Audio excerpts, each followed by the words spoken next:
Hello there, good morning, and welcome to Prog Monster. My name is Murph, and I am the host of this show. Today we're doing a look back to a classic rock album. This one from the early 1980s, 1981 to be specific, features a hard rock, pop rock, hard rock band from the 70s. And in this case, we're going to be talking about this particular album by Blue Oyster Cult or Bach. It's called Fire of Unknown Origin. It's my favorite Blue Oyster Cult album. Not because I think it's necessarily the best album that they've put out, but because it's the one that I'm most familiar with. It was the first one that I got, and it was the one that I listened to it quite a bit when it first came out. It's got some very interesting tracks on it. And for me, it was a very different album than I was used to. I pretty much had some heavy metal in me at that time, but a harder heavy metal and more straightforward heavy metal. This music's a little bit different than most. It's got a little progginess to it as well, which I really like. Okay, this album was produced by Martin Birch. He produced a lot of stuff, but this particular album was produced by him. It was produced at Kingdom Sound, I believe, in Long Island, New York. Yeah, and it features Eric Bloom on lead vocals, Albert Bouchard on drums, Joe Bouchard on bass, and both Bouchards did vocals as well, backing vocals. Alan Lanier on keyboards, and Don Rosier on lead guitar, and he also did bass on, I think, the song Joan Crawford. He also goes by the name Buck Dharma. Anyways, it's a very, very good album. If you're looking, you don't know much about Blue Oyster Cult, and you're looking for a first Blue Oyster Cult, most people will tell you the one with Don't Fear the Reaper is the one, and there's some other earlier ones that are pretty good too, but this one's not a bad start, especially if you're more pop oriented. It has a little bit of a pop sound, but it has some heavy tracks on here as well.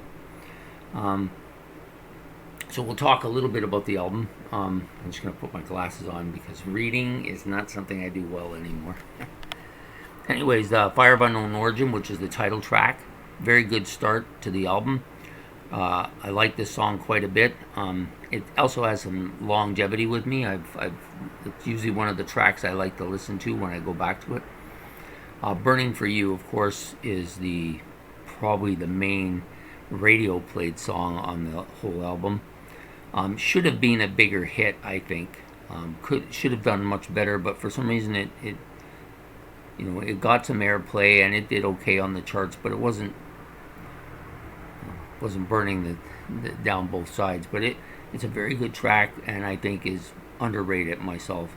It hasn't really burned out with me either, which I'm sorry isn't play on words or anything. It just I still like listening to it. The number 3 track, Veteran of 1,000 Psychic Wars. This is a very very good track, and maybe my favorite track on the album. The drums are melodic, but they're forefront in this song. They stand out quite a bit. I really like the lyrics of the song. The guitar is good on it as well. Then we get to Soul Survivor, which tells the story of the last human on Earth. Another very good track. The guy's vocals stand out quite a bit.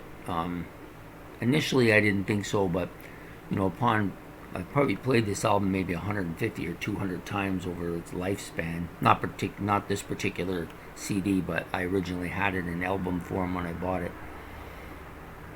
And it stands up, The 5th track, Heavy Metal, The Black and Silver. This is the one that appeared in the movie Heavy Metal. It's a pretty grinding song. It's not a fast-paced metal song like you would get with some of the more British new wave of metal types that got a little bit faster pace, but more in the line of what Black Sabbath would play. It's more of a grinding song. It's not as heavy as Sabbath, but pretty heavy song. Vengeance the Pack.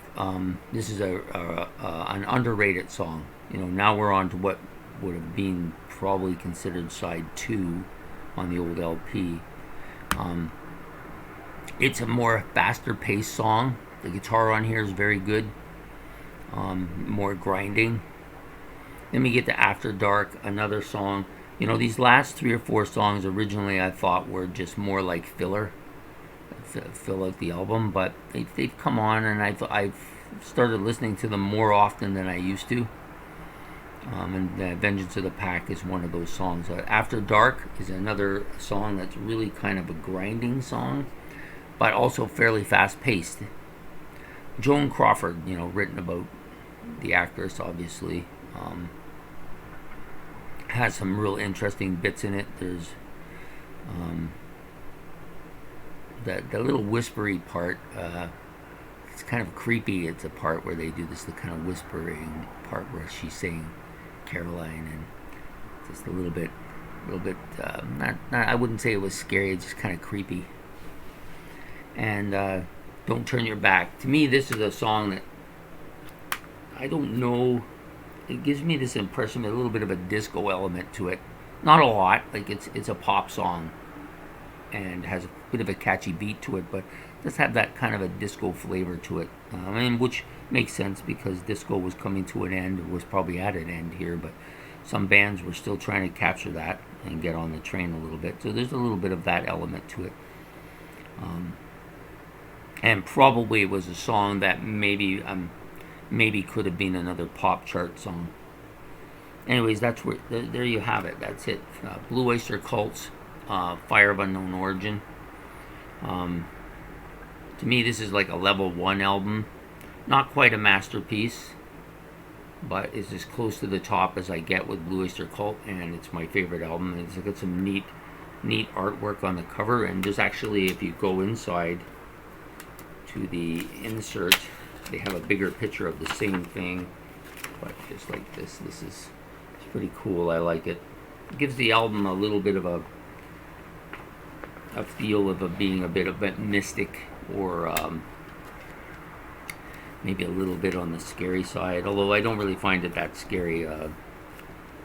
But it's a little bit of a different listen to most heavy metal albums. Definitely an album worth having. If you don't own it, you should, you're thinking about Blue Oyster Cult as being a band that you might want to look into. This is a good start right here. Anyways, thank you for listening to the video. If you like this video, please like it at the bottom of the screen, and subscribe if you want me to do more videos of this nature. The other thing too is I will be doing some more look backs coming up this week. Last week was a bit of a tough week, long hours of work, and so I couldn't get on the screen at all to do anything, but this week I'm going to have several out, and there'll be some more look back. There's also coming for me, probably towards the end of this week, will be a top 10, and that top 10 will be of the rock band Styx. So if you like Styx, come and listen to my favorites and tell me your own favorites. Anyways, if you like the video, subscribe to it, and you have a good day. And this is Prog Monster signing out.